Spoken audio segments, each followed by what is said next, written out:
मुस्लिम हैं तो फिर वो बंगाल के नहीं हैं।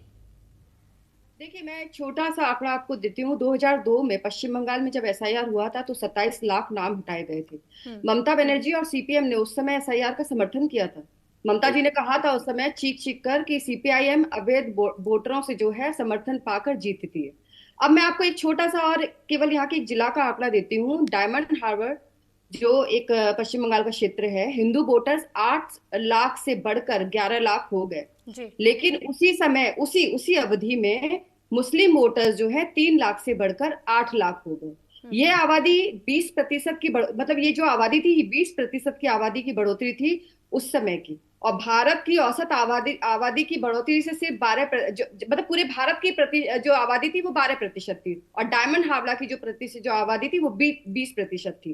भाई ऐसा है कि जब एसआईआर की घोषणा हुई तो उस समय आपने देखा होगा बहुत सारे वीडियो फुटेज आए थे, लोग अपना सामान हाथ में सर पे रख रख के भाग रहे थे, एकदम हाहाकार मच रहा था। और उस समय ममता बनर्जी चीखना चिल्लाना शुरू किया, रुक जाओ मैं रोक रही हूँ। भाई जिस एसआईआर से आपको पहले आपत्ति नहीं थी, जिसका आप समर्थन कर रहे थे, जिसके लिए आप चीखती थी चिल्लाती थी, सीपीआईएम का विरोध करती थी, हम्म। और उस समय कम से कम इतनी तो मानवता थी कि सीपीआईएम जो है कभी कम से कम एसआईआर के लिए इस तरीके से खड़ी नहीं हुई।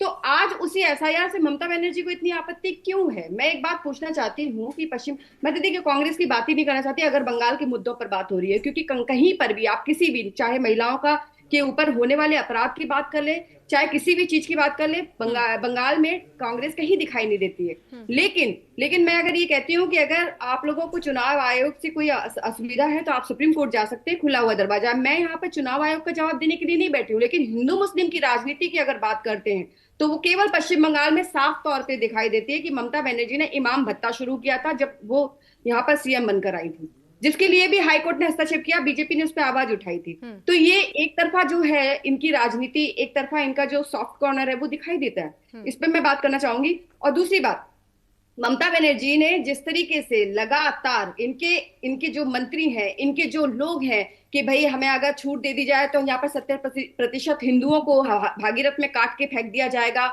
ये जो एरिया है ये देखिए मिनी पाकिस्तान है, ये सारी चीजें तो टीएमसी के लोग कर रहे हैं। तो टीएमसी जो है वो यहाँ पे उनको एक संवर्धना दे रही है, कोशिश कर रही है। फिर इश्तिहार की आपने बात की, बहुत अच्छा मुद्दा उठाया। इश्तिहार शब्द यहाँ से आया है, वहां से आया। आप घोषणा पत्र बोल सकते थे, संकल्प पत्र बोल सकते थे। वाकई में ठीक है। बंगला एक बहुत प्यारी और मीठी भाषा है, ठीक है लेकिन आप मैम, क्योंकि हमारे पास मैम समय तो ये समय साफ नहीं है तौर मैम, पे इस वजह से मुझे आपको यहीं रोकना पड़ रहा है। बहुत धन्यवाद आप सभी का हमारे साथ इस चर्चा का हिस्सा बनने के लिए।